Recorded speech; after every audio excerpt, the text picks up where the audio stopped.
धनु टीवी के विशेष कार्यक्रम में आप सभी का स्वागत है। आज हम आए हुए हैं महाराष्ट्र के कनेरी मठ में और आज आपसे मुलाकात होगी यहाँ के परम गोभक्त, देशभक्त, राष्ट्रभक्त एवं परम आदरणीय, परम पूजनीय श्री अदृश्य काटसिद्धेश्वर महाराज जी से। तो आज जो है हम उनसे बात करते हैं। महाराज जी प्रणाम। प्रणाम जी। जो कनेरी मठ है, तो कनेरी मठ के बारे में आप कुछ प्रेक्षकों को बताइए। जी, ये जो कनेरी मठ है इसको सिद्धगिरी मठ भी कहा जाता है। ये करीब करीब 1350 साल पुराना है और सन्यासी परंपरा से ये मठ है। और इस मठ में आज तक कुछ 48 महंत हो के गए हैं। तो इस मठ की कार्यव्याप्ति जो है महाराष्ट्र, उत्तरीय कर्नाटक, गोवा और इतर राज्यों में थोड़ा थोड़ा इस ढंग से इसके कार्य क्षेत्र हैं। और इस मठ में देखा जाए तो वैसी शाखाएं 350 है इस मठ की, अलग अलग प्रदेशों में। और इस मठ की जो कार्य है मुख्यतः कृषि है। जो यहाँ 300 एकड़ में फैला हुआ है, इसमें ऑर्गेनिक फार्मिंग होता है। और गौशाला भी है 800 गायों का, देशी गायों का, जिसमें 22 प्रजातियां हैं देशी गायों की। और एक हॉस्पिटल चलता है गरीबों के लिए, एलोपैथी और आयुर्वेदिक दोनों एक ही कैंपस में चलते हैं, 150 बेड के हैं। फिर यहाँ पर मठ में हर दिन आने वाले जो पिलग्रिम्स है उनके लिए अन्न प्रसाद होता है, अन्न छत्र चलता है हजारों लोगों के लिए। फिर अनाथ बच्चों के लिए आनंद आश्रम है यहाँ पर।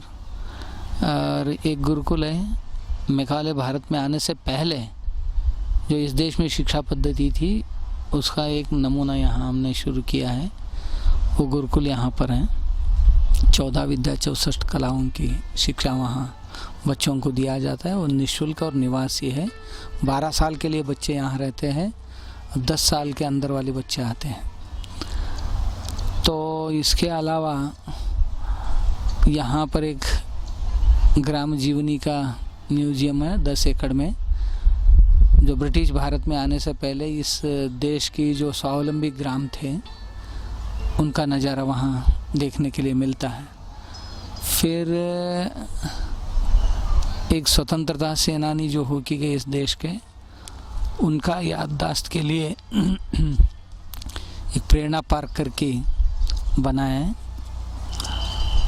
और इसके अलावा महिलाओं के सबलीकरण के लिए काम चलता है। फिर जो सरकारी स्कूल हैं प्राइमरी, वो बंद होती जा रही हैं और उसकी वजह से प्रादेशिक भाषा खत्म होने की कगार पर है। उनको जीवित रखने के लिए, उसके संवर्धन के लिए हमने 200 स्कूल गोद लिया है मठ की ओर से। हर स्कूल में मठ की ओर से एक शिक्षक काम करता है हमारी ओर से, हमने नियुक्त किया है उनको। तो वो जो बच्चे पढ़ लिखना जानते नहीं हैं और करते भी नहीं, ऐसे बच्चों को चुनकर अलग करके उन पर ध्यान देकर हम वो काम करते हैं। 10 स्कूल के ऊपर एक फिजिकल एजुकेशन टीचर मठ की ओर से नियुक्त होता है। और साल में एक बार माता पिताओं की पाद्य पूजन बच्चों से सामूहिक रूप से होता है हर गांव में। ये शुरू किया हमने। उसकी असर ये हुआ कि अब जो बच्चे प्राइवेट स्कूल पढ़ने जाते थे, कॉन्वेंट स्कूल वगैरह पैसा दे के, फिर वो भी बच्चे अब गवर्नमेंट स्कूल में आने लगे। इस ढंग से इस मठ की बहुत कुछ अलग अलग एक्टिविटी चलते हैं।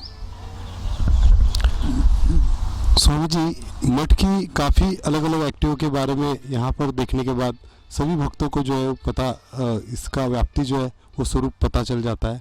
लेकिन जैसे कि सभी लोग महाराष्ट्र में और आजकल देश भर में भी आपको पहचानने लगे हैं और विशेषता आपकी जो प्रचिति है वो गौ संरक्षण, गौ संवर्धन इस विषय पर ज़्यादा है और गौशाला के प्रति आप कार्यरत ज़्यादा है।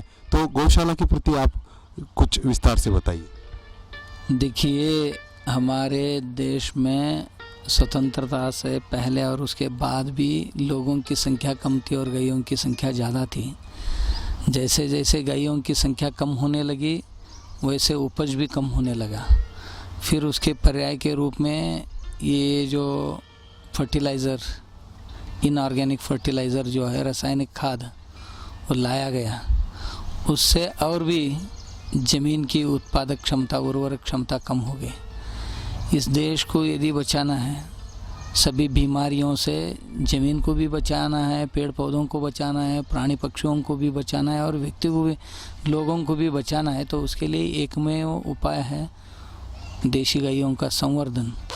उसके लिए हम तो करते ही, हमारे कर्तव्य कि पिछले कई सालों से हमारे मठ में वो परंपरा से देशी गैया है। अब उनकी संख्या बढ़ी है।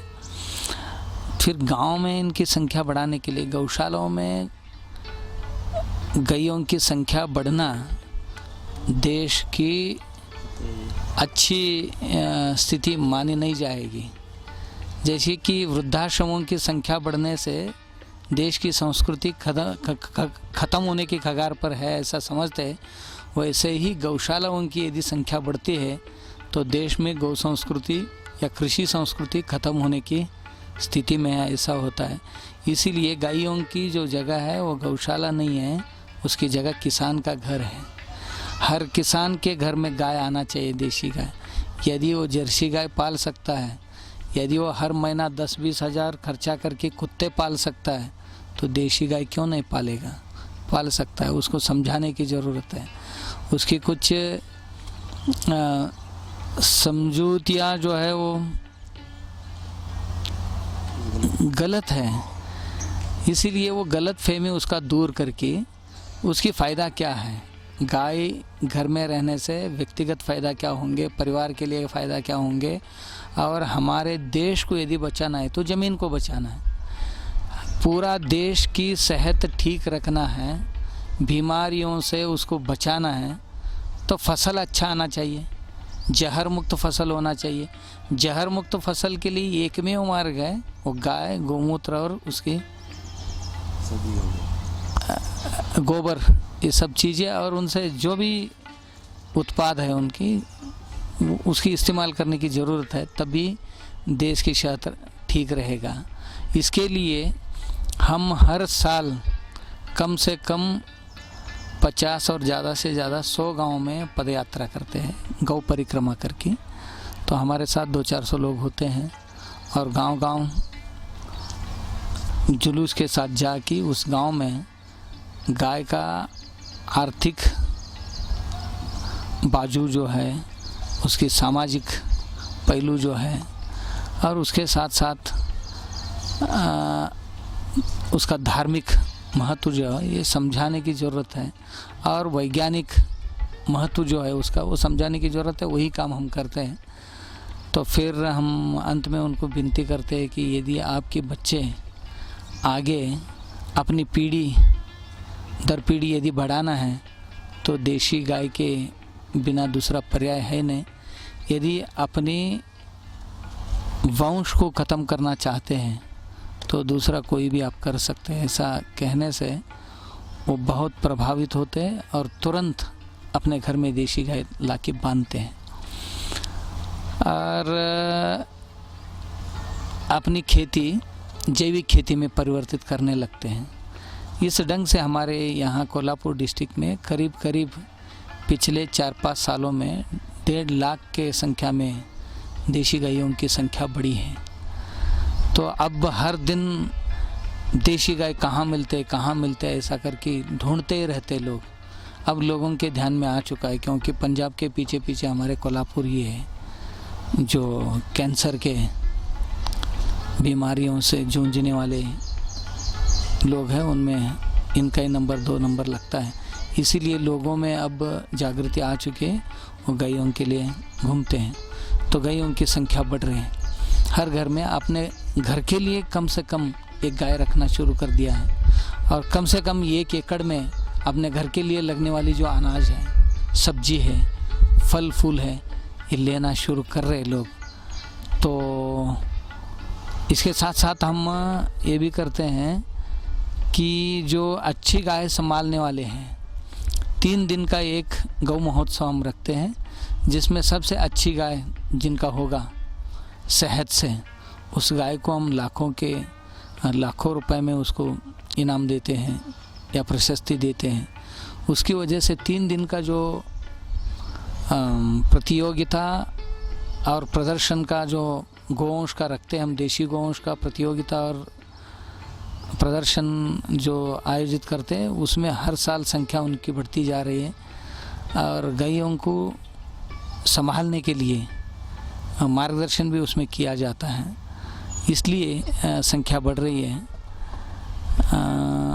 आने वाले दिनों में हमें लगता है कि आने वाले कुछ 8-10 सालों में शायद हर घर में एक गाय आएगी, इसे हमारी विश्वास है, 100% आएंगे ही। इससे हर गांव की सेहत ठीक होगी, हर गांव में दवा की दुकान बंद होंगी और जो वैद्य है उनका काम ज़रूर कम होगा, ऐसे हम आशा करते हैं। स्वामी जी, आप जो है यहाँ पे एलोपैथी, आयुर्वेद, इन सब का जो है चिकित्सालय भी आपके यहाँ चलता है, अस्पताल चलते हैं, लेकिन हमने आमतौर पर आपको जो सुना है और जो जनमानस में इसका स्थान है कि कोई भी अगर आपके पास रुग्ण आता है किसी भी पीड़ित अवस्था में अगर, तो आप उसे जो है सर्वप्रथम गो चिकित्सा यानी पंचगव्य चिकित्सा के लिए जो है वो प्राधान्य देते हैं।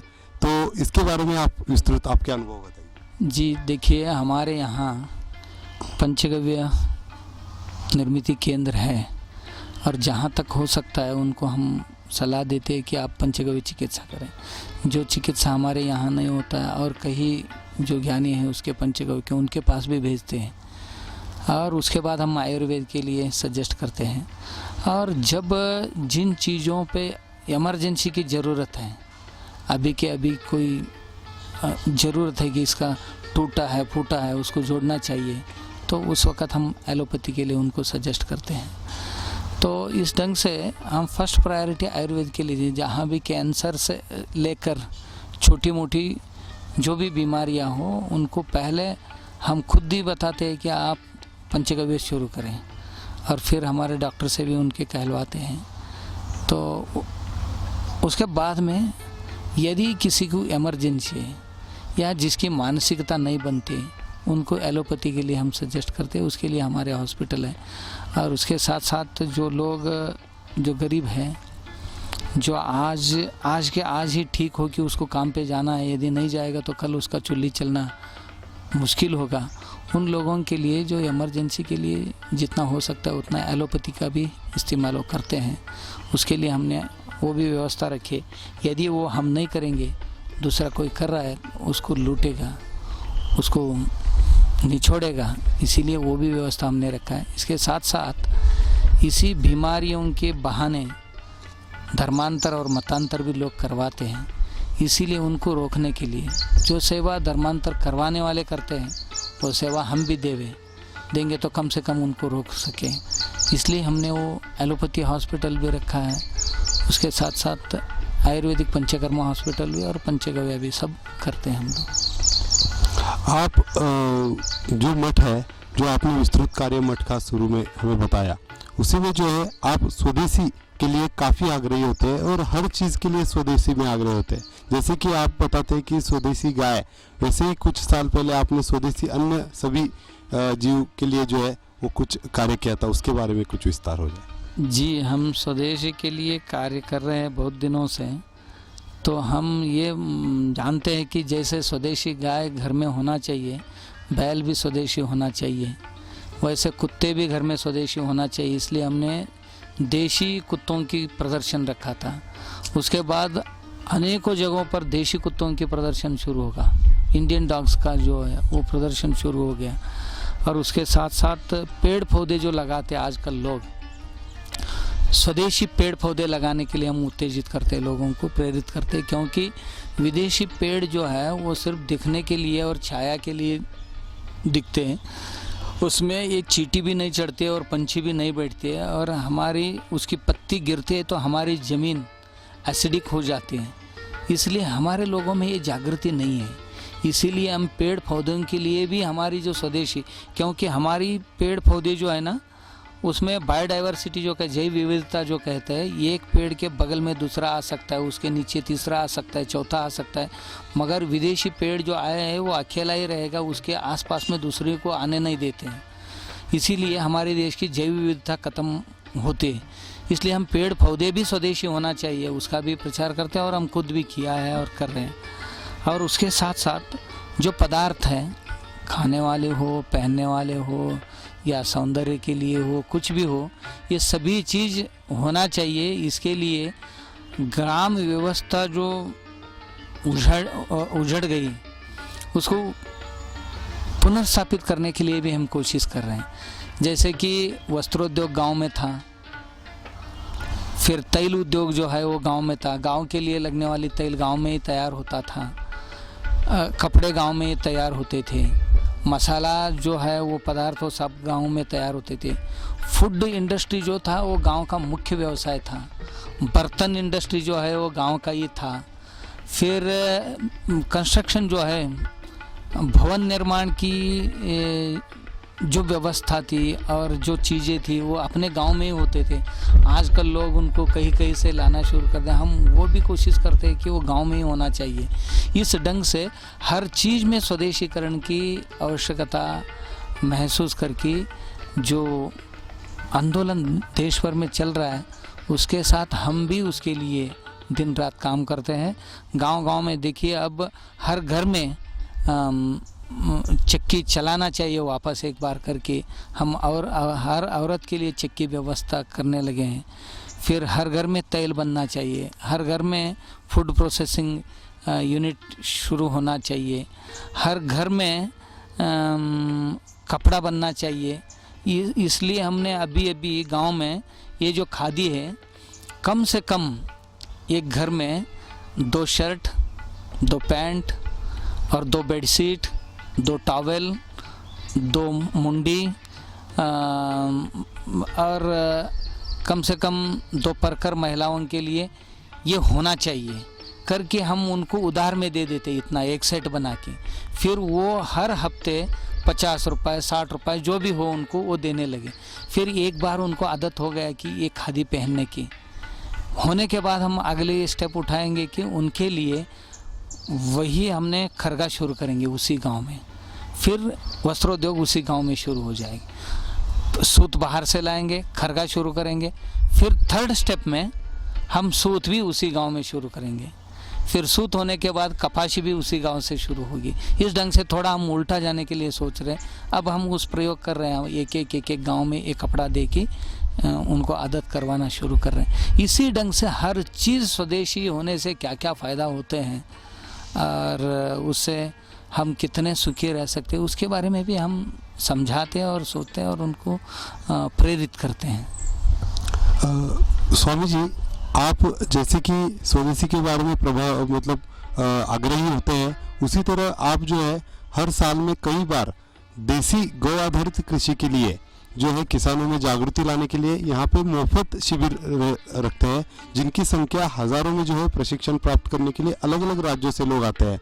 तो उसके पीछे आपकी जो भूमिका है वो आप बताइए। जी, ये जो जैविक खेती है आजकल, उसके अलावा तो दूसरा कोई चारा नहीं बचेगा।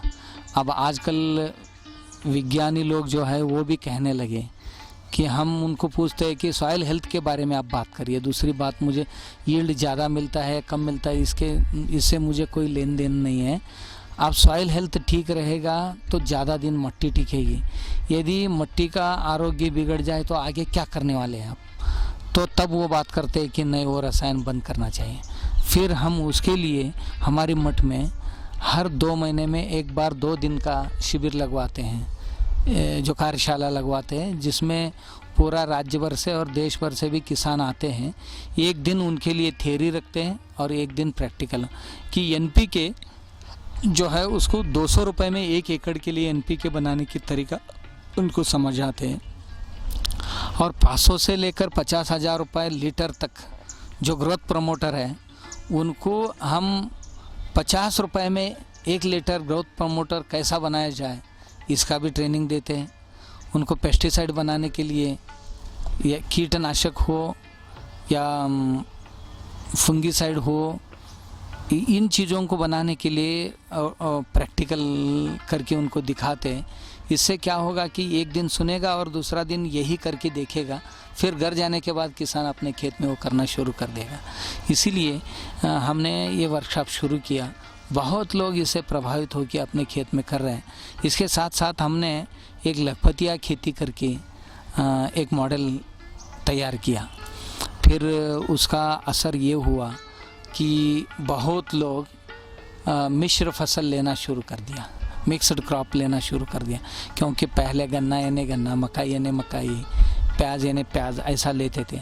अब हमने उनको कहा कि देखिए आप गन्ना, हमारे तो ये गन्ना बेल्ट है, इसमें आप गन्ना लगा रहे हो तो बीच में थोड़ा जगह छोड़ दीजिए, 2 लाइन के बीच में, उसमें हल्दी लगाइए। गन्ना आएगा 12 महीने के बाद, हल्दी आएगी 8 महीने के बाद, फिर 8 महीने तक आपको चुप बैठने की ज़रूरत नहीं। उसमें कोई मूंगफली ले लीजिए, सोयाबीन ले लीजिए, कोई फसल ले सकते हैं। हल्दी आने से पहले तीसरा फसल निकल जाएगा। फिर वो 3 महीने यदि उसको लग रहे ऊपर आके वो निकल जाने के लिए फसल को, तो उससे पहले आप एक कोई हरी पत्ती वाली सब्जी डाल दीजिए, 1 महीने में वो चला जाएगा। यानी आपको पैसा ही मिलता रहेगा और एक ही जगह में 4 फसल भी लेंगे।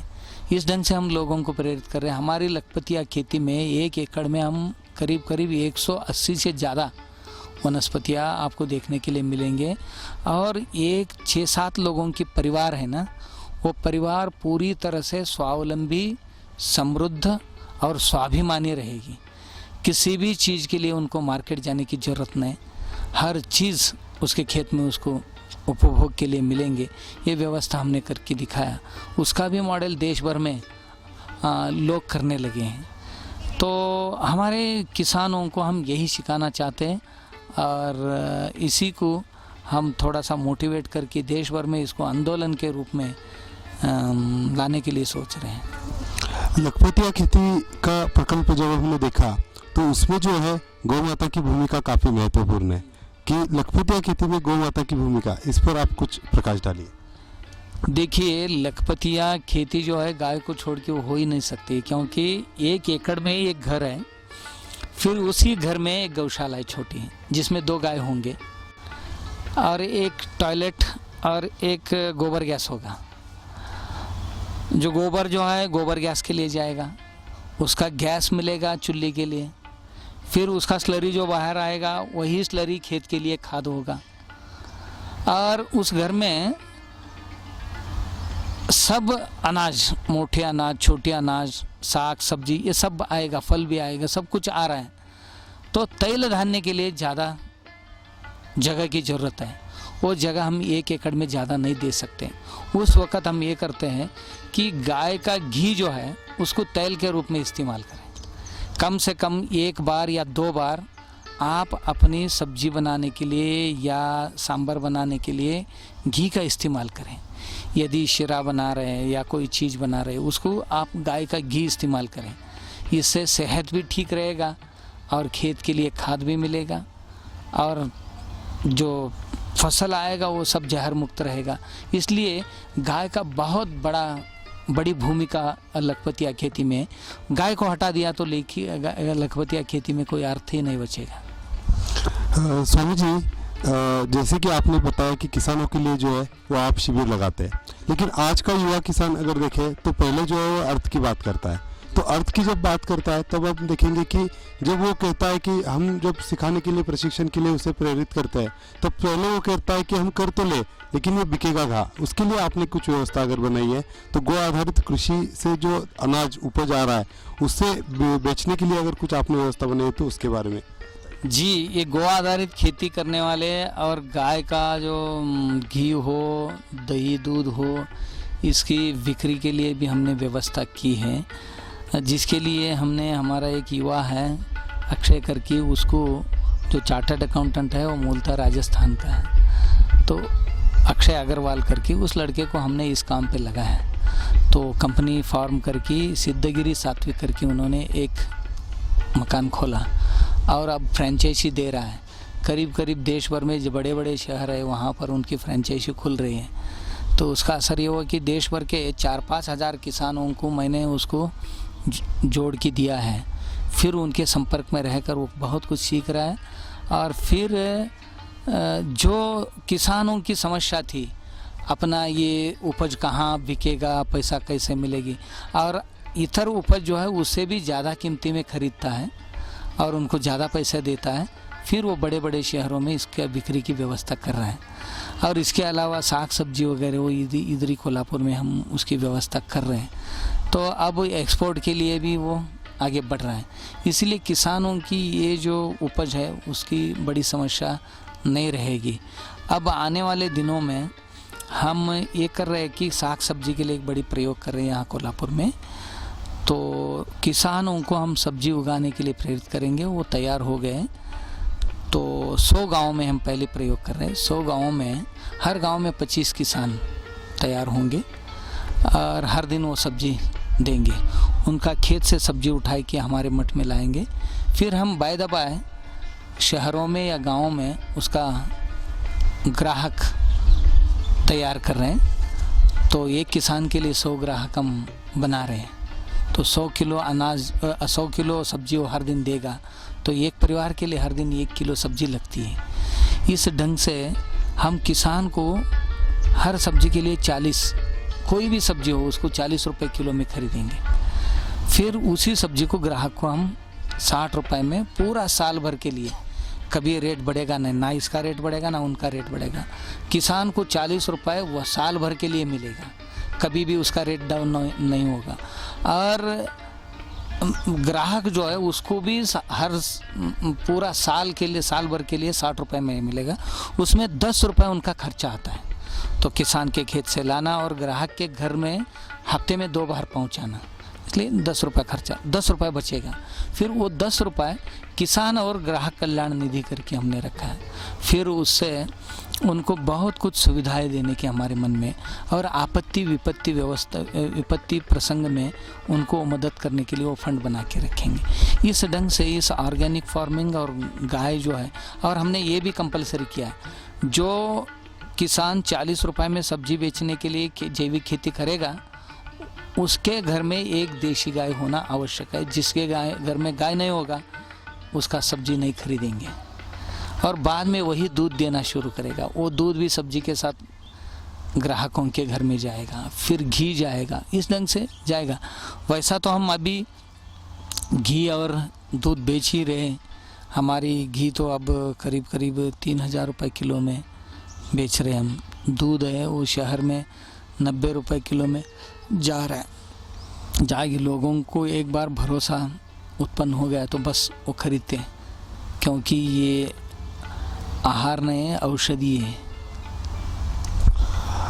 स्वामी जी, ये खेती के बारे में तो हम जानकारी मिल गई, लेकिन इसी के साथ जो है गौशाला में जो अब देखेंगे तो गौशाला में भी काफ़ी अलग अलग प्रयोग आप करते हैं। जैसे कि सप्तधनु परिक्रमा जो ओरा के लिए काफ़ी जाना जाता है, उसका भी प्रयोग आपने किया है। उसी के साथ देखेंगे तो हाइड्रोपोनिक चारा, उसी के साथ जो है वहाँ गोबर गैस संयंत्र बैठा है, अजोला का यंत्र है, और अलग अलग 22 प्रजाति की जो है वो गौ माताएं वहाँ पे रखी हुई है सांड के साथ। मतलब उसमें जो है वो आप जो है सांड का प्रयोग जरूरी मानते हैं। तो इन सब के बारे में जो प्रयोग गौशाला में आप बार बार करते हैं, उसके बारे में, प्रयोग के बारे में ज़रा दर्शकों को बताइए। देखिए, गौशाला में हमारे यहाँ करीब करीब 20-22 प्रजातियाँ हैं। दक्षिण भारत के सभी प्रजातियाँ हैं। फिर गुजरात राजस्थान तक सभी प्रजातियाँ हमारे यहाँ हैं।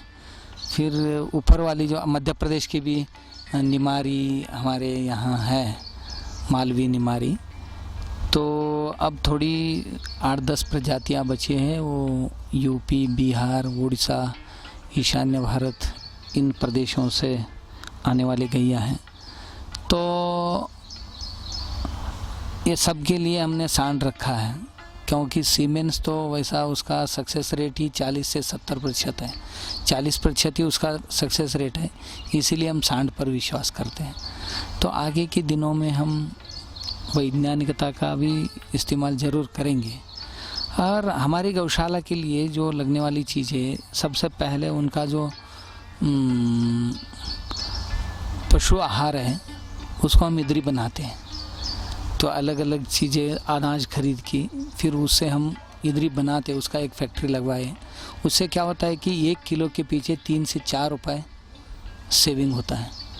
तो हमारे यहाँ हर दिन 2-3 क्विंटल या 4 क्विंटल खपत होता है, तो 10-12 हज़ार रुपये उसी में हमारी बचती है। फिर उसके बाद अजोला है, वो बहुत कम लगते हैं मगर उसकी ज़रूरत है जानवरों को, वो हम उगाते हैं। फिर ग्रीन फॉडर के लिए 9 दिन में 1 किलो अनाज से 6 किलो हरा चारा मिलता है हाइड्रोपोनिक से, वो भी हम यहाँ करते हैं। उसकी जो रूट्स है वही उनकी खाद है, जो जड़ें हैं उसकी अनाज की, जो मकाई चलता है उसमें गेहूँ चलता है, बाजरी चलती है, फिर और बार्ली चलती है, ऐसे अनेक चीज़ें चलती हैं, उनसे हम बनाते हैं। उसका खर्चा बहुत कम है, वो 3 रुपए के आसपास में, 3.5 रुपए के, 3 से 3.5 रुपए के आसपास में 1 केजी गिरेगा। ये बहुत सस्ता पड़ता है। इससे क्या होता है कि जो पशु आहार 18-20 रुपए किलो उनको देना पड़ता है, उसका खर्चा कम आता है। और बहुत कम जगह में ये वर्टिकल फार्मिंग करके ज़्यादा उपज ले सकते हैं। जिसको 20 एकड़ ज़रूरत है उसको आप सिर्फ 2-4 गुंठे ज़मीन में, यानी 2-4 हज़ार स्क्वायर फीट ज़मीन में इतना 20 एकड़ में जितना हरा चारा ले सकते हैं उतना इतने ही जगह में ले सकते हैं। हाइड्रोपोनिक का हो गया। फिर सप्तधेनु परिक्रमा जो है 7 अलग अलग रंग की गैया इकट्ठे बांधने से उसके शरीर से बाहर निकलने वाली जो ऊर्जा है या प्रभा है उसका असर जो है उसके पास जाने वाली व्यक्ति हो या और कोई हो उसके शरीर पर होता है और सकारात्मक ऊर्जा उनमें तैयार होती है। उसकी वजह से कई मानसिक चिंताएं मिट जाती हैं। फिर दैहिक समस्याएं कई लोगों की है, वो अपने शरीर में अधिक ऊर्जा बढ़ने से कई चिंताएं या कई समस्या अपने आप मिट जाती है। इसीलिए क्योंकि व्यक्ति की आरा अब जितना है उससे कई गुना ज़्यादा वहाँ एक आधा घंटे भी वो बिताएगा तो उसका बॉडी का आरा इतना विस्तारित होगा, वो बहुत खुशी महसूस करता है। इसीलिए वो भी हमने किया है। फिर पंचगव्य सेंटर तो है ही हमारी। फिर हमने अभी खाद सेंटर खाद बनाने के लिए, जो गोबर से खाद बनाने के लिए केचुआ खाद का एक सेंटर है हमारी, वो हमारे खेत के लिए हम इस्तेमाल करते हैं। फिर अब गोबर से खाद बनाने के लिए यानी गोबर सुखाना है, उसका पाउडर बनाना है, पाउडर बना के उसको कल्चर मिक्स करके 40 किलो की या 25 किलो की बैग भर के हम बेच रहे हो। करीब 15 रुपए किलो से लेकर 25 रुपए किलो तक अलग अलग वैरायटी बना के वो भी बेच रहे। सब का मकसद ये है कि ज़मीन भी सुधारना चाहिए, हर गौशाला हो या घर हो वो स्वावलंबी बनना चाहिए। कि हर गौशाला में इस ढंग से कई प्रोग्राम हाथ में लेंगे तो किसी के पास डोनेशन के लिए जाने की ज़रूरत ना पड़ेगा।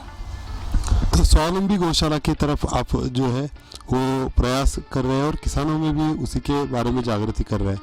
तो गाय के बारे में आपके व्यक्तिगत तौर पर आपने गौ माता के बारे में जो अनुभव प्राप्त किए उसे आप बताइए। देखिए, गाय के बारे में क्या क्या बताया और क्या नहीं बताया, तो बताने से बेहतर ये होगा कि वो करके देखें। मैंने गुड़ की वर्णन कितने भी करूँगा तो आपको उसके बारे में कुछ भी अनुभव नहीं आएगा। जब गुड़ खाएंगे तब ही आपको समझेगा कि ये गुड़ ऐसा होता है। वैसे गाय के बारे में मैं कितने भी बताऊंगा तो सुनने में अच्छा लगेगा मगर बाद में भूल जाओगे। इसीलिए आप घर में गाय रखिए और देखिए कैसा होता है।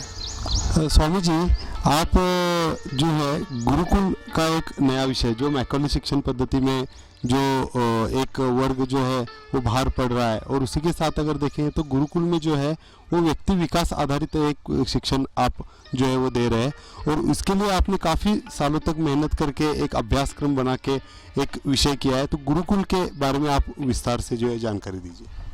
जी, मैकॉले भारत में आने से पहले यानी 1835 से पहले इस देश में 7,20,000 गुरुकुल थे। हर 400 लोगों के बीच में एक स्कूल हुआ करता था और बच्चे और बच्चियां दोनों जो पढ़ते थे साक्षरता के प्रमाण करीब करीब 92 से लेकर 94 तक इसका प्रतिशत था। यहाँ कोई अनपढ़ नहीं हुआ करता था और करीब करीब 1600 से अधिक यूनिवर्सिटी इस देश में थे। पूरा दुनिया भर में इतना नहीं हुआ करते थे, उतना यूनिवर्सिटी केवल भारत मात्र में थे। और बाद में ब्रिटिशों ने इसको उद्ध्वस्त कर दिया और बाद में जो सिस्टम आया उस सिस्टम से जो पढ़ रहे हैं उन बच्चों को स्थिति गति हम देख रहे हर दिन।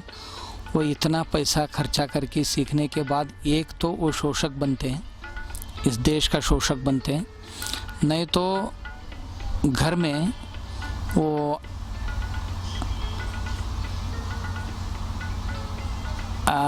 क्या बोलते हैं हम,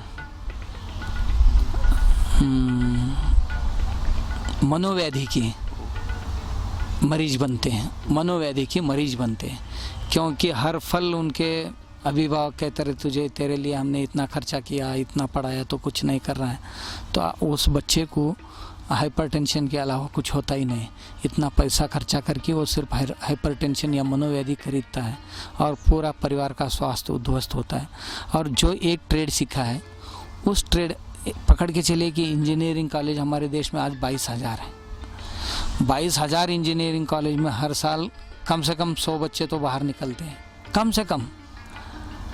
तो इतने इंजीनियर हर साल बाहर निकल रहे हैं, उनका सेचुरिटी पॉइंट जो सेचुरेशन पॉइंट जो बोलते हैं वो तो ख़त्म हो चुके हैं। अब वो रिवर्स लगे हैं।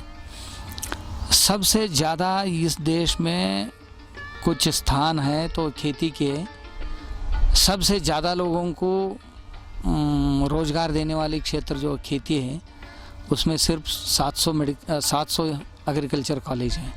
ये दुर्गति है इस देश की। तो इतना पढ़ के वो घर आएंगे इंजीनियर हो कि कुछ नौकरी नहीं करेंगे। और जो इंजीनियरिंग में जो इलेक्ट्रॉनिक किया है उसको इलेक्ट्रॉनिक में ही काम मिलना चाहिए, दूसरा नहीं कर पाएगा। जो आर्किटेक्चरिंग पढ़ा है वो आर्किटेक्चरिंग में काम नहीं मिलेगा तो वो दूसरा कुछ नहीं कर पाएगा। मगर हमारे देश में जो गुरुकुल पद्धति थी पहले उसमें यूनिवर्सल एजुकेशन हुआ करता था, समग्र शिक्षा। समग्र शिक्षा का मतलब ये है कि वो पूरा जीवन जीने के लिए जितने भी ज्ञान चाहिए वो सब मिल जाता था। ये एक शाखा में यदि वो यशस्विता हासिल नहीं कर पाया तो दूसरी कौशल्य को पकड़ के आगे बढ़ सकता था।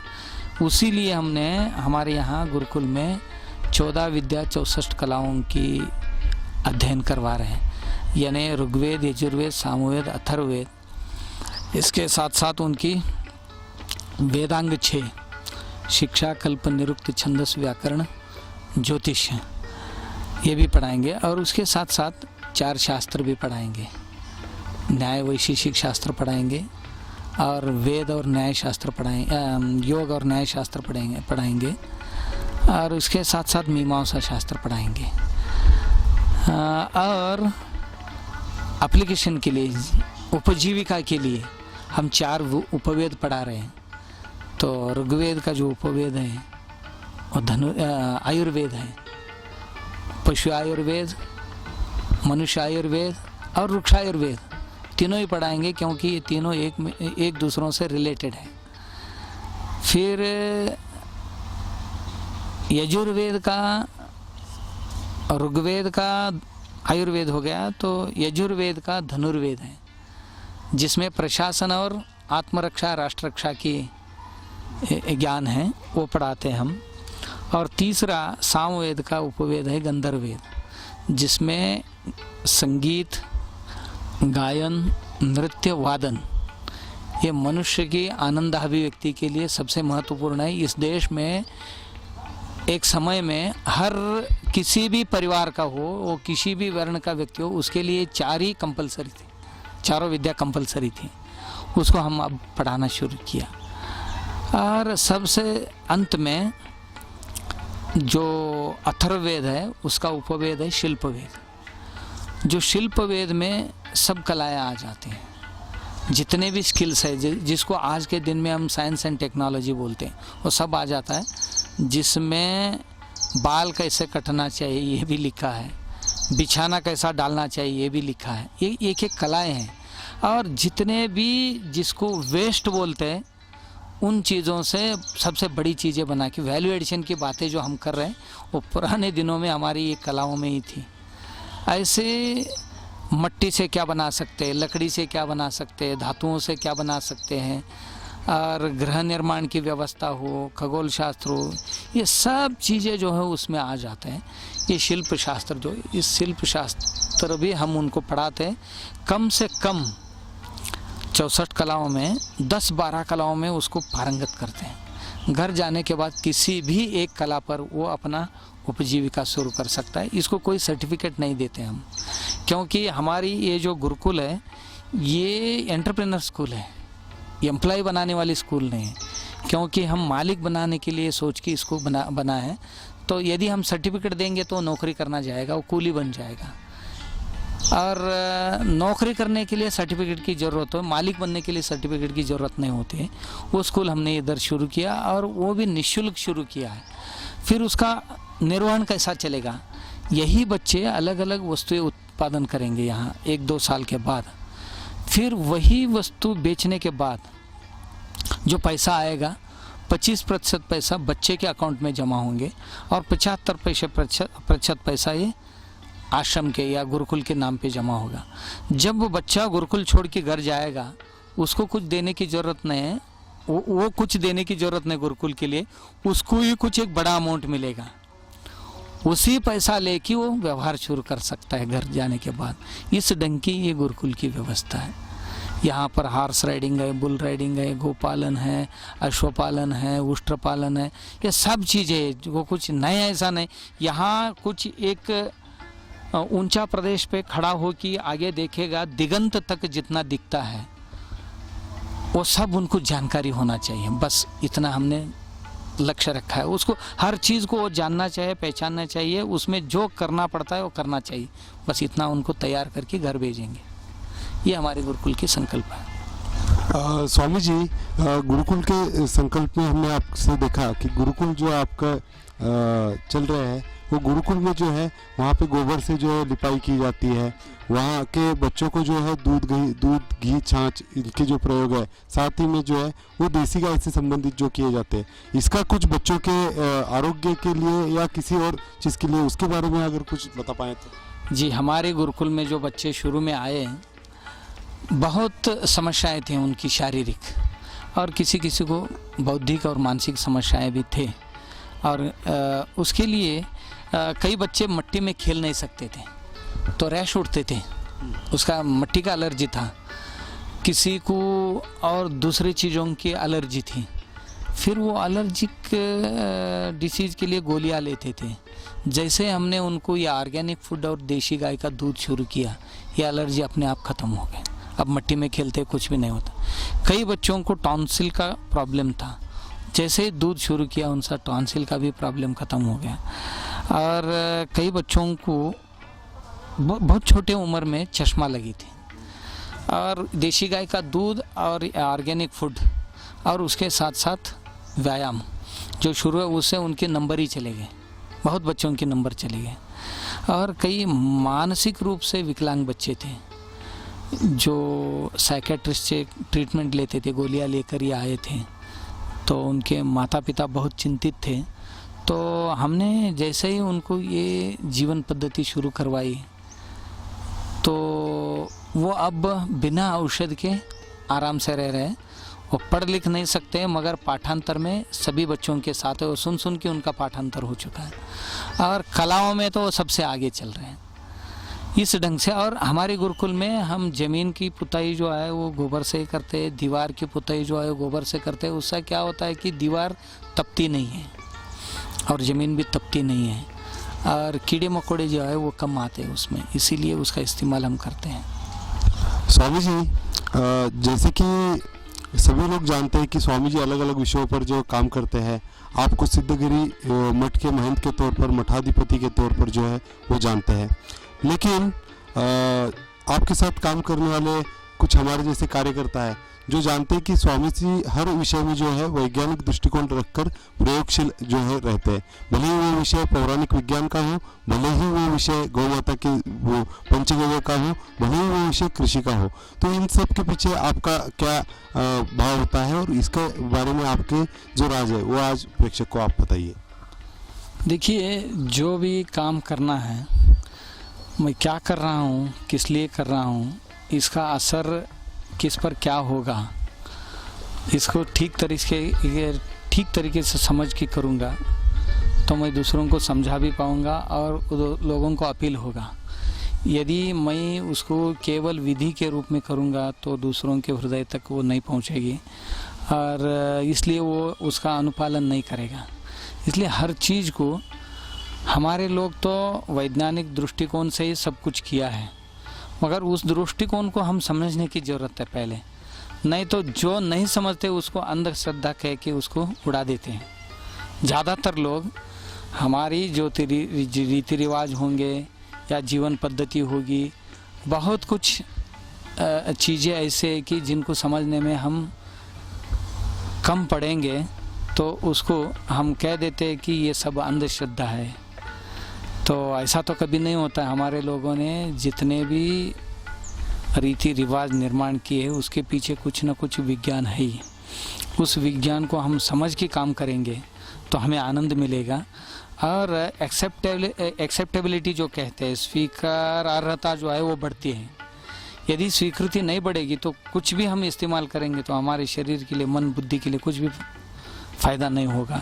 इसीलिए वो समझ के करने से हमें भी अच्छा लगता है और लोगों को समझाने से लोग भी उससे सुशिक्षित हो जाते और हम करेंगे तो 10 लोगों तक पहुंचेंगे। यदि इसी काम को हम 10 लोगों को समझाएंगे तो 200 लोगों तक पहुंच सकते। इसीलिए वैज्ञानिक मनोभूमिका के साथ काम करना ये बहुत अच्छी चीज़ है, वो करना ही चाहिए। स्वामी जी, आप सिद्धगिरी मठ की ओर से जो है वो ग्राम जीवन एक जो म्यूज़ियम है वो चलाते हैं।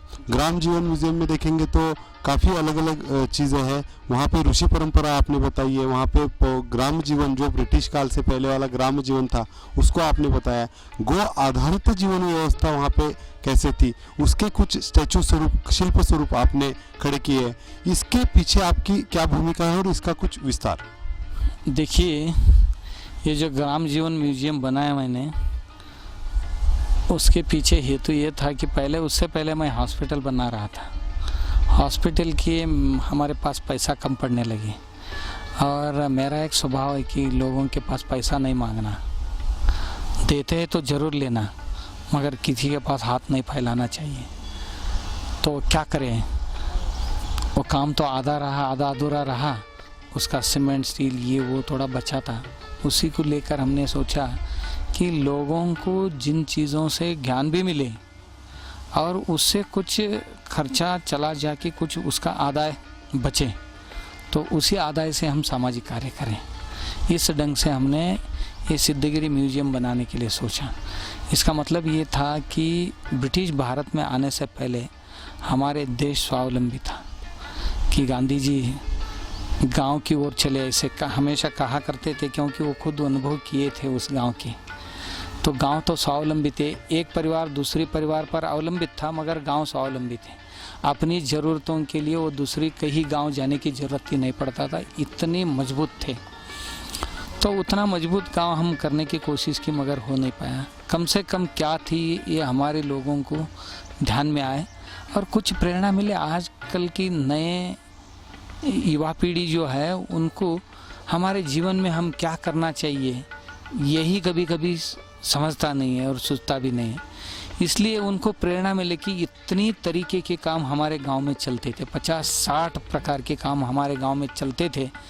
तो आज की कारपोरेट दुनिया में उसको कारपोरेट सिस्टम में वो शुरू कर सकते हैं, इसलिए हमने वो शुरू किया। बहुत छोटे पैमाने पे 6 महीने में हमने शुरू किया। तो जिसमें 3 प्रभाग हैं। एक प्रभाग है प्राचीन प्रतिभावान करके, जिसमें भारतीयों ने दुनिया के लिए जो बड़ी योगदान दिए हैं उनका जीवनी हमने दिखाया। अलग अलग क्षेत्रों में, साहित्यिक क्षेत्र में, वैज्ञानिक क्षेत्र में, कृषि क्षेत्र में, सब क्षेत्रों में जो योगदान दिया है उनका जीवनी हमने उसमें दिखा है। सांख्य शास्त्रज्ञ गौतम मुनि से लेकर सांख्य शास्त्रज्ञ कपिल मुनि से लेकर न्याय शास्त्रकार गौतम जी तक, फिर हमारे देश की पुराना कॉन्स्टिट्यूशन बताने वाले जैमिनी हो, या महाभारतकार व्यास जी हो, रामायणकार वाल्मीकि जी हो, ये बहुत बड़े साहित्यिक लोग हमारे देश में हो के गए।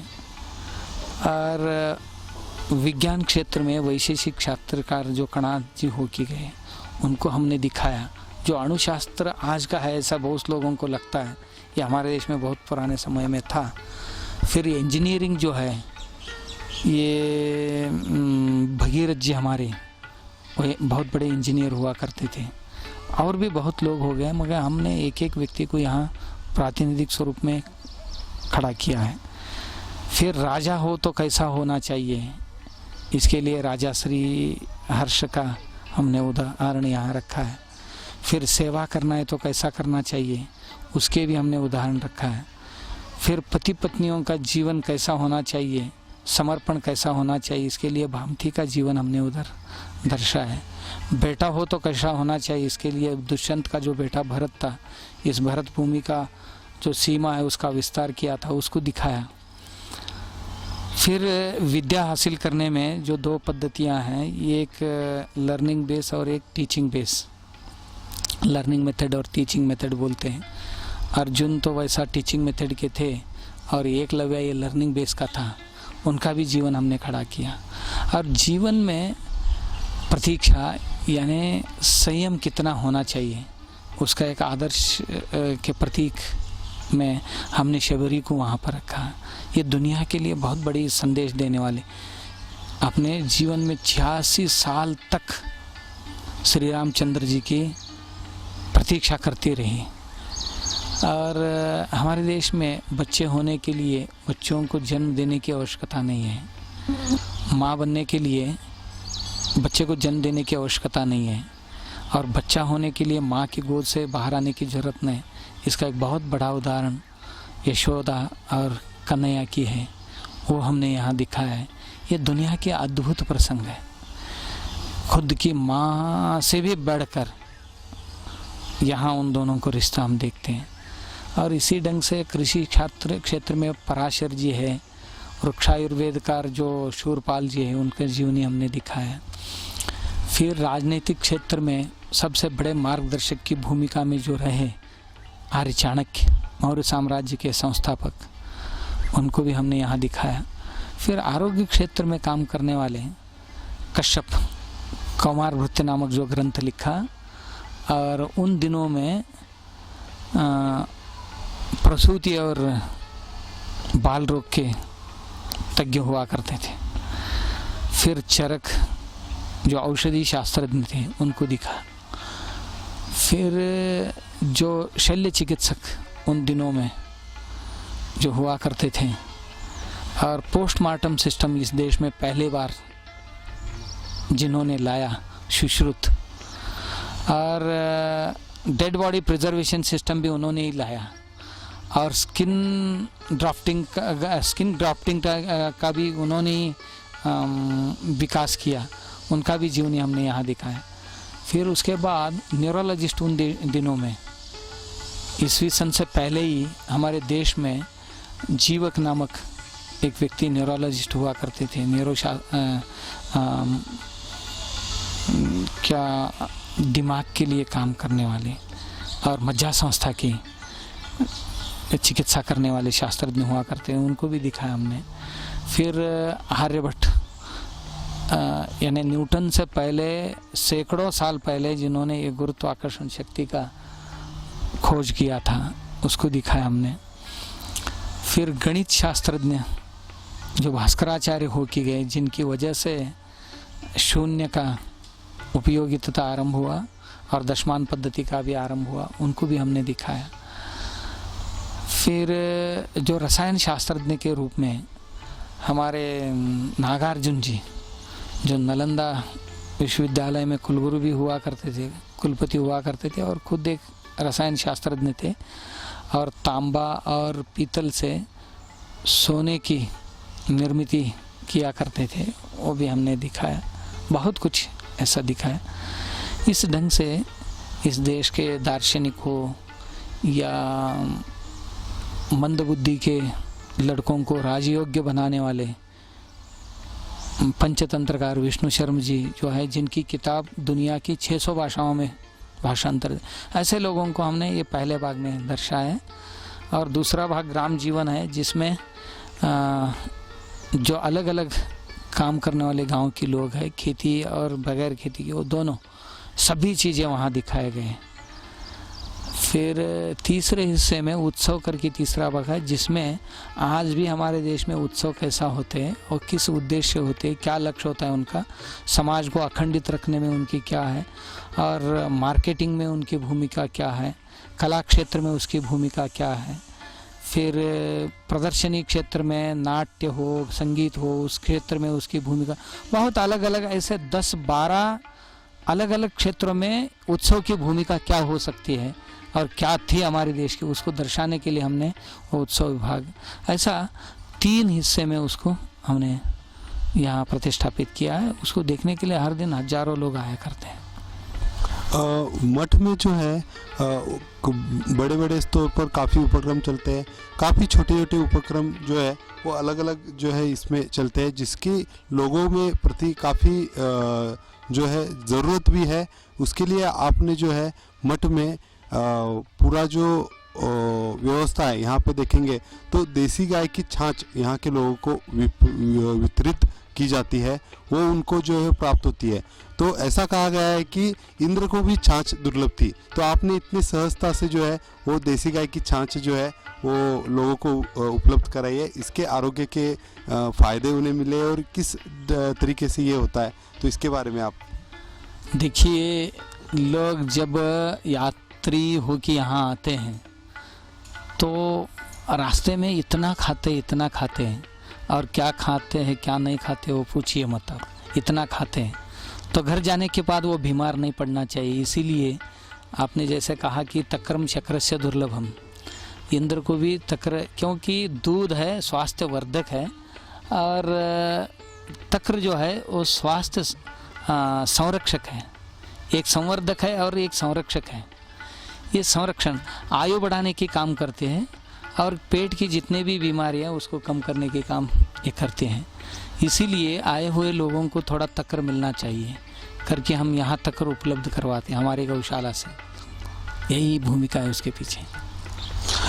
स्वामी जी, आप जो है अलग अलग विचारों पर जो है काम करते हैं, जैसे कि आपका जो है परिचय स्वदेशी के एक आंदोलक अमर बलिदानी हुतात्मा शहीद राजू भाई दीक्षित जी से हुआ, तो उनके बारे में आपकी कुछ याद ऐसी है जो आप दर्शकों को बता पाएँ? देखिए, बहुत साल पहले राजू भाई यहाँ आया करते थे। और हमारे यहाँ विजापुर के कर्नाटक के एक स्वामी जी है, सिद्धेश्वर स्वामी जी करके, उनके पास वो हमेशा जाते थे। वो स्वामी जी की प्रवचन जहाँ भी जाते थे तो राजू भाई का एक उपन्यास वहाँ हुआ करता था, क्योंकि उनकी प्रवचन सुबह 6 बजे या 6:30 बजे होता है हर गांव में। तो महीनों तक वो गांव में रहते हैं, तो करीब 30-40 हज़ार लोग उनकी भीड़ होती है उनकी हर दिन वहाँ पर। तो एक दिन राजू भाई वहाँ जाते थे, और जहाँ भी महीने में 12 बार उनके पास जाते थे, और एक उपन्यास तो राजू भाई का होता था ही। उस दिन स्वामी जी प्रवचन नहीं करते थे। तो स्वामी जी एक बार यहाँ आए थे, तो उसी बहाने राजू भाई भी यहाँ आए थे। फिर बाद में परिचय हुआ। उसके बाद राजू भाई यहाँ प्रांतीय शिविर भी लगाने लगे स्वदेशी का, और राज्य का शिविर और देश भर का लोगों की कार्यकर्ताओं की शिविर लगाने के लिए। उसकी वजह से उनका और हमारा परिचय हुआ। तो उसका उन दिनों में मैं भी उनको आग्रह करता था, वो भी आग्रह करते थे कि स्वदेश के लिए, स्वदेशी के लिए। हम तो स्वदेशी का काम करते थे, और उनकी कई बातें सुनने के बाद उसमें और भी वृद्धि हुई। तो मैं हमेशा राजू भाई को एक बात कहा करता था, राजू भाई आप जो चिंतन करते हैं उसके मुताबिक कहीं ना कहीं एक गांव खड़ा करें। पूरी उसी पद्धति पे जीवनचर्या उस गांव का हो। ऐसी एक गांव हम खड़ा करेंगे तो वो आदर्श बनेगा, मॉडल बनेगा, फिर उसको देख के बहुत गांव परिवर्तित हो जाएंगे। ऐसा हमारी बातें होती थी। हाँ, कोशिश करेंगे ऐसे कहते थे, मगर राजू भाई रहने तक वो नहीं हुआ। मगर उनके पश्चात उनकी जो अनुयायी है बहुत अच्छे काम अभी कर रहे हैं। राजू भाई का जो सपना था उसकी साकार करने की जो जिम्मेदारी है, राजू भाई से बेहतर उनकी जो उन पर बहुत प्रेम करने वाली जो कार्यकर्ता है वो आज के दिन में कई गुना ज़्यादा आज कर रहे हैं, वो दिखाई देता है। स्वामी जी, आपने जो गौ परिक्रमा यात्रा हर साल 50 से 100 गांव के करीब आप निकालते हैं, लगभग एक पूरा तहसील, और उसमें आने वाले सभी गांवों को जो है आप उसमें प्रवचन के माध्यम से, लोगों में जागरूकता, वैज्ञानिक दृष्टिकोण के माध्यम से, और जो वहाँ पे अनुभव आने वाले चीज़ें उनके माध्यम से आप लोगों को बताते हैं। तो इसी में आपने इस साल जो गौ परिक्रमा यात्रा निकाली वो महाराष्ट्र के इस कोल्हापुर जिले के सिरोल तहसील में निकाली। वो सबसे ज़्यादा कैंसर ग्रसित है, तो इसके पीछे कैंसर ग्रसित हो गया है, इसके लिए वहाँ पे आपने गौ परिक्रमा यात्रा निकाली, और साथ ही में कैंसर के प्रति गौमूत्र और गौओं की क्या प्रचिति आपको आई है, इसके बारे में कुछ विस्तार से। देखिए, जैसे ही हमने उस साल की गौ परिक्रमा जो हम गढ़िंग्लज और कोल्हापुर के ही 1-2-3 तहसील है दूसरी, वहाँ करने के लिए सोचे थे। जैसे ही एक दिन सुबह मैंने पेपर में पढ़ा कि वो सिरोल तहसील में 18,000 कैंसर पेशेंट इस साल मिले हैं और एक ही हॉस्पिटल में उनका रजिस्ट्रेशन हुआ है। जैसे ही सुना तो वैसा हमने ये पहले तय हुआ था वो परिक्रमा रद्द करके उसको सिरोल तहसील में लेना तय किया, और करीब 50 से 56 गाँव में गए। तो हर गांव में कहते थे कि यहाँ पर ये बीमारी है, तो हर गांव में कहना शुरू किया। उसका असर भी अच्छा हुआ, अच्छी तरह से जागृति हुई गाय और जैविक खेती के बारे में। तो उसका असर ये हुआ कि 580 फार्मर्स जैविक खेती में परिवर्तित हो गए। तो आने वाले 2 साल में मुझे लगता है कि पूरा तहसील अपने आप में जैविक खेती में और देसी गाय में परिवर्तित हो जाएगी। उनको देख के फिर यही मॉडल हर तहसील में शुरू होंगे, ऐसा मुझे लगता है। स्वामी जी, काफ़ी मठ अलग अलग जो है और काफ़ी संस्थान जो है वो अलग अलग तरीके से जो है वो इस काम को जो है देसी गौपालन हो, खेती हो, इस काम को बढ़ाती है, लेकिन आप एक अलग दृष्टिकोण रख के जो है इस कार्य को जो है वो लोगों के जन जागृति के हेतु जो है करते हैं। इस सब करते वक्त आपको कुछ कठिनाई या कुछ कठिनाइयों का सामना करना पड़ता है, तो क्या होता है और आपको ऊर्जा कहाँ से मिलती है? देखिए, ऊर्जा तो होती है आदमी के बदन में, तो जितने भी हम संवेदनशील बनेंगे उतनी ऊर्जा बढ़ती है, और जितना लोग ये काम नहीं होंगे, ये मत करिए बोलते, उससे हमें ज़्यादा ऊर्जा मिलती है। जो काम नहीं होंगे बोलते उसी काम करने में मज़ा होती है। जो होने वाले काम तो सब कोई करते हैं, उसमें क्या बड़ी महत्ता नहीं है। इसीलिए हमें ऊर्जा मिलती है कि ना होंगे ये क्यों कर रहे हैं, इससे क्या होने वाला है, ऐसा बोलते हैं ना, उसी को करके दिखाने में कुछ महत्व रहता है। ऐसा समझ के हमने इसको शुरू किया। काम करते वक्त तो देखिए दिक्कतें आते ही रहते हैं, तो दिक्कतें आना चाहिए। जितना दिक्कतें आते हैं उतना हम मजबूत होते हैं। यदि दिक्कत नहीं आएंगे तो बहुत नरम पड़ते हैं हम लोग। इसीलिए दिक्कतों के सामना करने के लिए कोई योजना बनाने की ज़रूरत नहीं। समय सबसे बलवान है, वो सब कुछ सिखाता है काम करते करते। जो व्यक्ति करना चाहता है ना, उसको अपने आप कई उपाय निकल आते हैं कि वो आगे बढ़ता जाएगा। इसीलिए बैठे रहने वालों को भगवान भी मदद नहीं करेगा। जो प्रयत्नशील लोग रहेंगे उसको सब लोग मदद करते हैं, उसके साथ सब लोग जुड़ जाते हैं। इसीलिए कभी कभी ऐसा महसूस होता है कि हम अकेले क्यों इतना चटपटा रहे हैं, ऐसा लगता है। क्योंकि आगे देखेंगे तो लाख दिखते हैं, पीछे मुड़ के देखेंगे कभी कभी हम अकेले, ऐसा महसूस होता है ना, ऐसा नहीं। मगर हम कभी हारते नहीं। तो आज अकेले होंगे तो कल 1000 जरूर होंगे, परसों उसको 10,000 होगा। तो वो अनुभव भी हम कर रहे हैं। शुरू शुरू में तो कोई उसको दखल भी नहीं ले रहे थे। आजकल इधर उधर भाग रहे हैं कि देशी गाय कहाँ मिलती है, देशी गाय कहाँ मिलते है। वो देख के अब हम हंस रहे, पहले वो हंसते थे। देशी गाय का बात करते तो लोग हंसते थे। ये स्वामी जी क्या 18वीं शताब्दी में जाना चाहते हैं क्या, ऐसा टीका टिप्पणी करते थे। फिर आजकल हम हंस रहे हैं, वो देशी गाय कहाँ मिलते हैं, ऐसा जब ढूंढते ढूंढते आते हैं तो देख के हंसवाता। पहले ये हंसते थे, देखिए अब कैसे भाग रहा है, क्योंकि उसको अब ज़रूरत महसूस होने लगा है। एक ही व्यक्ति को नहीं, बहुत सारे लोगों को इसकी ज़रूरत क्या है महसूस होने लगे।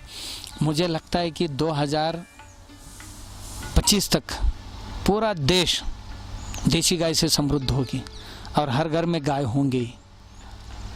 ये काफ़ी अच्छी बात आपने कही, क्योंकि हम भी अभी देख रहे हैं तो मेरा भी जैसी गौशाला सिरोल तालुका में कोल्हापुर जिला में है, तो इसमें भी जो है वो पहले लोग जो फ्री में छोड़ के जाते थे कि हमें संभालना नहीं होता। ये पिछले 2-3 सालों से हम अगर देख रहे हैं तो मांगने वालों की जो है वो संख्या ज़्यादा बढ़ी है। इसके लिए सभी कार्यकर्ता जो है वो कार्यरत है ही, लेकिन आपसे जो है वो विशेष प्रेरणा मिलती है। तो आपको जो आपसे सभी लोग प्रेरणा लेते हैं, तो आपको जो प्रेरणा है वो कहाँ से इतना प्राप्त होते हैं? देखिए, मैं सच बताऊँ तो आपको, तो हमारे मठ में तो मैं जब आया 30-35 साल पहले यहाँ तो गाय थे। और सन्यासी अपने पूर्वाश्रम के बारे में बात नहीं करना चाहिए, फिर भी आप पूछ रहे हैं। तो हमारा पूर्वाश्रम में किसान परिवार में, बड़े किसान परिवार में मैं परिवार से ही आया हूँ।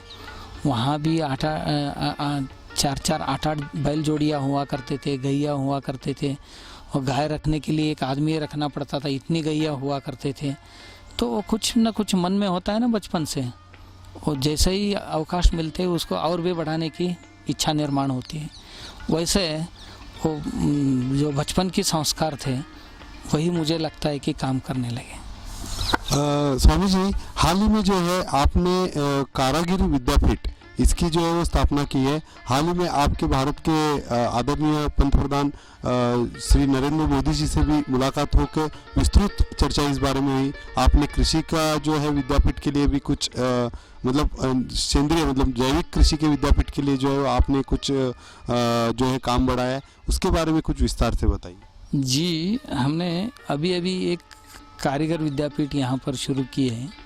देश में लुप्त होती जा रही जो कारीगरी है, हर राज्य में है, और कई साल पहले हमारी देश की जीडीपी रेट जो है उन्हीं की वजह से बढ़ी हुई थी, क्योंकि एक्सपोर्ट में सबसे बड़ी योगदान कारीगरों का था।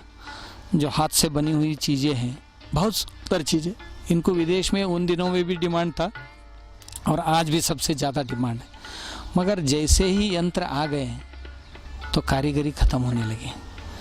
तो कारीगर भी आज अपनी काम करने के लिए नाराज चल रहे हैं। तो हमने ये भी सोचा, और हमारे साथ एक बसंत जी करके बिहार से, वो हमेशा कहते रहते कि स्वामी जी, वो कारीगर पंचायत की संयोजक रहे अखिल भारतीय। तो उन्होंने बहुत बार बात करते करते हमें कहा कि स्वामी जी, कारीगरों के लिए कुछ कहना था। कारीगरों का महत्व क्या है उसकी ओर हम इतनी गौर से नहीं देखा था, मगर उनके साथ जो बात करते करते कारीगरों का महत्व देखा, तो फिर हमारे देश के कारीगरों के लिए कुछ करना चाहिए। वो करीब 10 करोड़ है इस देश में। इसीलिए प्राइम मिनिस्टर साहब से यही विनती करने में गया था, कारीगरों के लिए एक अलग मंत्रालय बनाया जाए। जैसे अलग अलग कामों के लिए आप अलग मंत्रालय बनाएं, क्योंकि इनको ट्रेनिंग तो आपको देना नहीं पड़ता है, ये तो अपने घर से ट्रेनिंग लेते हैं, प्रशिक्षण लेते हैं। सिर्फ इनको थोड़ा सा प्रोत्साहित आप करेंगे तो आपकी जीडीपी में इनका बड़ा योगदान रहेगा, और लुप्त होती जा रही कारीगरी इसको उत्तेजना मिलेगी।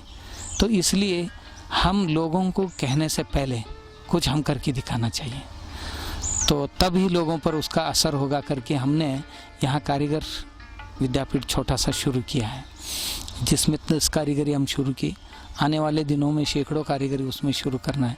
अलग अलग क्षेत्रों में काम करने वाले कारीगर जो अलग अलग राज्यों में उन सब लोगों को आमंत्रित करके या उनके पास किसी को भेज के वो कारीगरी एक बार सीख के फिर वो जो विद्या है उनको अखंडित रखना है।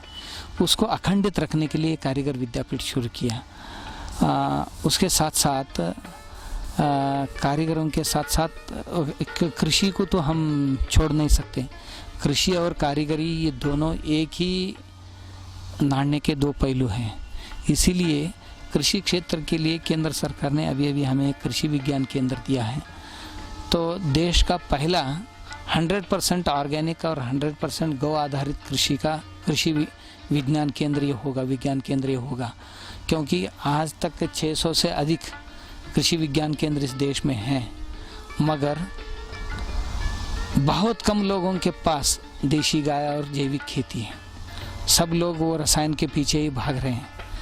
तो इसी के लिए हमारे आदरणीय कृषि मंत्री जी ने जब यहाँ पर आए थे तो सब देखा, तो उन्होंने कहा कि आप कृषि विज्ञान केंद्र क्यों नहीं कर रहे हैं, आपकी कृषि विज्ञान केंद्र से भी ज़्यादा काम यहाँ चल ही रहा है। तो हमने कहा कि आप देंगे तो हम ज़रूर उसको करेंगे। 6-7 साइंटिस्ट मिलेंगे हमें गवर्नमेंट से, फिर उससे किसानों का काम और बेहतर ढंग से हम कर सकेंगे। अब कर रहे इससे कई गुना हम अच्छी कर सकेंगे, इसलिए उन्होंने दिया है। आने वाले सालों में और देश का बहुत अच्छा जैविक कृषि और देशी गौओं से प्रसिद्ध ये कृषि विज्ञान केंद्र होगा। स्वामी जी, आप अलग अलग योजनाओं पर जो है वो हमेशा काम करते हैं।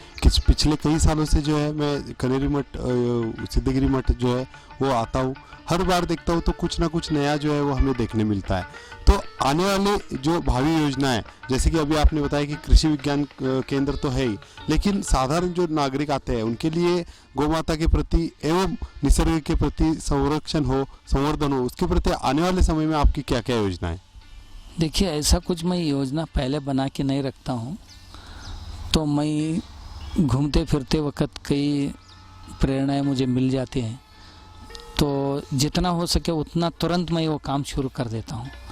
तो कल करेंगे, परसों करेंगे ऐसा कहूँगा तो आहिस्ते आहिस्ते उसकी महत्व कम हो जाते, बाद में हम भूल जाते हैं हमारे काम में।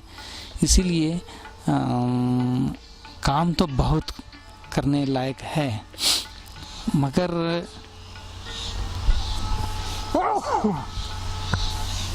काम तो इस देश में बहुत है करने लायक, तो इसको पूरी तो हम पढ़ने वाले हैं नहीं। मगर हम क्या कहते हैं ना, समुंदर में एक बूंद जैसे छोटी काम हम कोशिश करते हैं, चलो हो जाए तो कर देंगे इसको। वैसे कोई साथी मिल जाता है तो उस साथी को लेकर वो काम खड़ा कर देते हैं, उसके लिए किसी का राह नहीं देखते हम। तो यही हमारी विशेषता है। कोई बड़ा प्लान बना के फिर उसको खाली नक्शा में बना के रखना, ये project number 1, project number 2, priority number 1, 2, ऐसा कुछ नहीं करते हम। तो जैसे ही प्रेरणा मिलते है उसको तुरंत यदि संभव हो तो हमारी कैपेसिटी हम देखते हैं, देख के हो सकता है तो शुरू ही कर देते हैं। तो जब तक ख़त्म नहीं होता है तब तक हम विश्राम नहीं लेते हैं, यही हमारी विशेषता है। तो आप जो एक कहावत है कि मन भर चर्चा करने से अच्छा है कि कण भर जो है वो कार्य करे, तो वो हमेशा श्रेष्ठ होता है। तो इसी कहावत के अनुसार आप जो है वो कार्यरत लगते हैं। और साथ में अगर हम देखें तो आप स्वदेशी की बात करते हैं, आप जो है वो पौराणिक विज्ञान की बात करते हैं, आप गुरुकुल शिक्षा की बात करते हैं, आप कहते हैं कि बाबा सर्टिफिकेट्स नहीं लेकिन स्किल लेकर आप कार्य करिए, आप संस्कृत की बात करते हैं। तो ये सभी पौराणिक जो हमारी विद्याएं थी, पौराणिक जो कला है, आप सभी की जो है वो बात करते हैं। तो आज की जो पीढ़ी है, आज का जो युवा है, काफ़ी तौर पर अगर हम देखें तो वो आज एक दिशाहीन जो है वो राह पर चल रहा है। और इस दिशाहीन राह में अगर हम देखेंगे तो उसे जो है वो कुछ दिशा की ज़रूरत है। तो आप उस युवाओं को आप क्या जो है मार्गदर्शन हमारे चैनल के माध्यम से देना चाहेंगे? जी, मैं ये कहना चाहता हूँ, हर व्यक्ति अपना जो देश है उसका इतिहास का मतलब लड़ाई का नहीं है, सिर्फ आर्थिक इतिहास हो, समाज शास्त्र का इतिहास, समाज जीवन का इतिहास हो, वो कलाओं का इतिहास हो, संस्कृति का इतिहास हो, हर चीज़ का जो इतिहास, व्यापार उद्योग का इतिहास हो, हर चीज़ का इतिहास समझ लेने की ज़रूरत है। जो इतिहास नहीं पढ़ेगा, इतिहास की ओर नहीं देखेगा, वो अपने जीवन में नया इतिहास नहीं बना पाएगा। इसीलिए जो भी काम आपको करना है तो पहले अपने इतिहास, अपने भारत की, अपनी पुरातन संस्कृति की इतिहास देखे बिना आगे का कर नहीं पाएंगे ठीक तरह से। और पुराण का मतलब ये है कि पुरा यानी पूर्व, न ये कभी भी पुराना नहीं होता है, जुना नहीं होता है, वो नित्य नूतन होता है। सिर्फ उससे वो देखने की दृष्टिकोण की ज़रूरत है, उसको नए ढंग से हम प्रस्तुत कर सकते हैं। कहते हैं पुराना, मगर वो पुरा तो है नहीं, उसके नित्य नूतनता कुछ होती है, उसको सिर्फ देखने की वो दृष्टि की ज़रूरत है। वो दृष्टि प्राप्त होती है तो उसी में एक नया हम निर्माण कर सकते हैं। हमारी युवा जो है इसी को लेकर वो बहुत मेहनतशील बनना चाहिए, संयमशील बनना चाहिए और पारदर्शक बनना चाहिए। ईमानदार बन के काम करेंगे तो युवा बहुत आगे बढ़ेगा। स्वामी जी, आज एक दिशाहीन युवा जैसे घूम रहा है, उसी तरह आज अगर देखेंगे तो काफ़ी युवा जो है वो दिशा उनको मिल चुकी है और इसी दिशा में जो है गोपालन की दिशा में, पंचगव्य की दिशा में या जो जैविक खेती है उस दिशा में जो है कार्यरत है। काफ़ी युवा जो है वो देश विदेश से अपने बड़े हुद्दे की जो नौकरी है या उनका जो पूर्व जो कार्य है वो छोड़कर आज पूरी तरह से इस कार्य में जो है वो जुटा हुआ है, लगा हुआ है। वो एक आंदोलन में जो है वो एक कार्यकर्ता के स्वरूप में शामिल है। उनसे भी काफ़ी हद तक जो है वो अलग अलग चर्चाएं होती है, तो आप जो है उनके लिए क्या संदेश देना चाहते हैं? देखिए, मैं नया युवाओं को ये संदेश देना चाहता हूँ, जहाँ आप काम करने जा रहे हैं वो काम हमारे देश हित में है क्या, ये पहले देखना। जिस कंपनी में भी मैं काम करना चाहता हूँ वो कंपनी मेरे देश के हित में कुछ है क्या, उस कंपनी का काम। मुझे पैसा मिलता है करके मैं कुछ भी काम नहीं करना चाहिए जिसमें मेरा देश का हित नहीं है।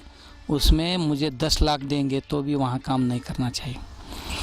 पहले हमारे देश के हित को सोच के युवा काम करना, पहले भले किसी भी देश में वो काम करें, मगर पहले जिस देश में मैं काम कर रहा हूँ उस देश और उस देश की कंपनी मेरा देश का तो शत्रु है नहीं ना, यह पहले पहचानना चाहिए, फिर उस देश में या उस कंपनी में वो काम करें।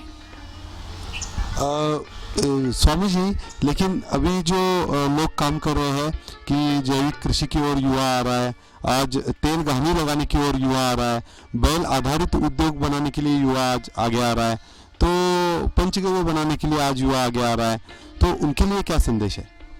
देखिए, ये बहुत बड़ा परिवर्तन है हमारे देश में कि आज आईटी के लोग, क्योंकि जो सैचुरेशन पॉइंट पहुंच चुके, वहाँ तक पहुंच चुके, फिर उनको महसूस होने लगा कि इससे आगे यहाँ पर कुछ करने जैसे नहीं बचा है, क्योंकि जो भी करना था इसमें हो गया। अभी करने जैसा है वो खेती में, करने जैसा है वो गाय के साथ। तो इसीलिए युवा आ रहे, ये अच्छी संकेत है हमारे देश के लिए। ज़रूर हमारा देश विश्व गुरु बनेगा इससे, क्योंकि जिस खेती और जिस गाय का क्षेत्र में बुद्धिमान लोग नहीं आएंगे तो इस क्षेत्र की वृद्धि कैसी होगी, विकास कैसा होगा। इसीलिए मैं उन लोगों को बधाई देना चाहता हूं जो अब आ रहे हैं, आ चुके हैं, और आने वालों को भी मैं आह्वान करना चाहता हूं, ज़रूर युवा मजूर ना बने। मेरी दृष्टि से महीने 4 लाख रुपए भी पगार मिलते तो मजूर है, मगर मेरे घर में मैं 400 रुपए भी हासिल कर रहा हूँ खुद की मेहनत से, तो मैं मालिक हूँ। मजदूर कभी भी मालिक नहीं हो सकता है, और मालिक का ड्रामा कर सकता है, मालिक का नाटक कर सकता है, मगर मालिक नहीं हो सकता है। मैं युवाओं को ये आह्वान करना चाहता हूँ कि अपना जीवन का लक्ष्य मजदूर बनने की नहीं बल्कि मालिक बनने के रखें। मैं 4 लोगों को काम दूंगा मगर किसी के हाथ में काम नहीं करूंगा, ये लक्ष्य रख के आगे चलना चाहिए, तभी हम बलशाली भारत के प्रजा बनेंगे। तो आप जो है उत्तम खेती, मध्यम वान, करे चाकरी, कुकुर निदान, इन सब की बात करते हैं। तो जो है स्वामी जी काफ़ी ज़मीनी तौर पर जो है वो जुड़े रहते हैं। बहुत से शिविर होते हैं तो देखते हैं कि लोग जो है स्वामी जी को ज़मीन पर बैठकर जो है वो देखते हैं। आपको इसमें कुछ लोगों को हालांकि इसमें काफ़ी अलग और नया लगता है, तो आपको इसमें ज़मीन पर जो काम करते हैं, ज़मीनी स्तर पर काम करते हैं, ज़मीन पर बैठ कर करते हैं, तो आपको इसमें कुछ अलग या आपको इसमें कुछ बदलाव, संकोच नहीं लगता? कि देखिए, हम उसी परिवार से आए हैं, पुराने पूर्वाश्रम से, तो जहाँ मिट्टी पर बैठने से उनको गर्व महसूस होता है। तो हम किस कुर्सी पे बैठने से हमारी कीमत नहीं बढ़नी चाहिए। हम जिस जगह पे बैठते हैं उस जगह की कीमत बढ़ना चाहिए। कुर्सी की वजह से हमारी कीमत बढ़ गई तो हमारी कीमत नहीं, वो कुर्सी की कीमत है। तो हम कहाँ बैठेंगे तो वो जगह की कीमत बढ़ती है, उतना मूल्यवान बनने की कोशिश करना चाहिए। हम जहाँ भी बैठेंगे तो उस जगह का कीमत बढ़नी चाहिए, यानी उतना हम मूल्यवान बनना चाहिए। ये मैं हमेशा सोचता हूँ। इसमें संकोच की तो बात है ही नहीं, क्योंकि कुछ इसमें नाटक तो है नहीं, नाटकीय तो है ही नहीं। जो है इसी में से हम फले फूले हैं, बड़े हो गए। इसमें इस मिट्टी के साथ बैठने में, खेलने में कुछ संकोच होना ही नहीं चाहिए हर व्यक्ति को। जी स्वामी जी, जैसे कि सभी को पता है कि आज जो है अलग अलग स्तर पर जो है गोरक्षण और गौ संवर्धन की जो है बात होती है। आज युवा गौ संवर्धन गोरक्षण में आ रहा है। तो आप जो है वो जो अलग अलग प्रकार की सरकारें अलग अलग राज्यों में या देश में और साथ ही युवा काम कर रही है, उनको कुछ इस बारे में आप सलाह कुछ देना चाहे चैनल के माध्यम से? देखिए, युवा जो है गौरक्षा में, गौरक्षा की बहुत प्रकार है। गौरक्षा जो है कसाई खाना जा रहे हैं, कत्ल खाना जा रहे गैयों को रोकना, सिर्फ इतना ही गौरक्षा के काम नहीं है। गौ चिकित्सा सीखना और दूसरों को उस पर उपचार करना, या गाय के बारे में खुद जानना और उसकी खुद उपयोगिता समझ लेना और उसमें उतरना, और गाय गोवंश से बने हुए या पंचगव्य से बने हुए जो चीज़ें हैं उसको इस्तेमाल करना, ये भी गौरक्षा ही है। तो मैं शहर में हूँ, मैं गाय बांध नहीं सकता हूँ, मगर गाय का चीज़ इस्तेमाल करूँगा, दूध हो, दही हो, घी हो, या और कई उदबत्ती, धूप बत्ती हो या साबुन हो, ऐसे या तेल हो कि अलग अलग किस्म की, इनकी इस्तेमाल मैं हर दिन करूँगा तो गौरक्षा होगी। क्योंकि जिन चीज़ों की डिमांड आता है ना, तब वो गांव तक पहुंचता है। फिर गाय पालने वाला तो किसान ही है, तो किसान सोचता है अरे इस चीज़ को अब भाव आने लगा है, मुझे इसको पालना चाहिए। इसलिए गौ रक्षा करने के बहुत तरीके हैं। किसी भी एक तरीके से युवाओं को मेरे आह्वान ये है कि हर हाल में किसी भी तरीके से गौवंश की समृद्धि के लिए काम करें। तो हमने देखा कि आज जो है वो स्वामी जी गौरक्षा की बात करते हैं, गौ संवर्धन की बात करते हैं, ज़मीनी तौर पर इसको कार्य को आगे बढ़ा रहे हैं। आज जो है वो पौराणिक विज्ञान की बात करते हैं, गुरुकुल शिक्षा की बात करते हैं, और सिद्धगिरी मठ की तरफ से काफ़ी अलग अलग प्रयोग चलाए जा रहे हैं। तो आज जो है इस विशेष कार्यक्रम में स्वामी जी ने जो उनके व्यस्ततम समय में से समय निकालकर हमें जो समय दिया, उसी के लिए धेनु टीवी उनका जो है आभारी है। साथ ही जो है धेनु टीवी के लिए आशीर्वचन की जो है उनसे हम अपेक्षा करते हैं। तो आने वाले समय में जो धेनु टीवी पूरी तरह गौ माता के प्रति और नैसर्गिक निसर्ग संवर्धन के प्रति जो समर्पित है, उसके लिए आपकी तरफ से आशीर्वचन के 2 शब्द। जी, जो धेनु टीवी है ये भारत में पहली बार गाय और जैविक खेती के लिए पूरी तरह से समर्पित होकर काम कर रही है। इसको सुनकर मुझे बहुत खुशी हुई, और इस ढंग से काम करने वाले कोई चैनल होते ये कोई सपने में भी सोच नहीं सकते, मगर किसी न किसी रूप में ये चैनल काम कर रहे हैं। तो इसकी कार्य वृद्धि के लिए मैं ज़रूर भगवान की चरणों में प्रार्थना करता हूँ कि धेनु टीवी इसकी विस्तार करें अपने कार्य की, और गौ संवर्धन और जैविक खेती में उनका बहुत बड़ा योगदान इस देश को मिले और किसानों का ये गले के ताइद जो बोलते हैं हम, लॉकेट जो बोलते हैं, वो ज़रूर बनेगा और बने, ऐसे मैं आशा करता हूँ। धन्यवाद। धन्यवाद स्वामी जी। तो आज थे हमारे साथ क्रांतिकारी, राष्ट्रभक्त एवं गोरक्षक और गौभक्त परम आदरणीय ऐसे सिद्धगिरी मठ के आदरणीय परम पूजनीय अदृश्य कार्ड सिद्धेश्वर स्वामी जी। तो आज जो है हम उन्हें वंदन करते हैं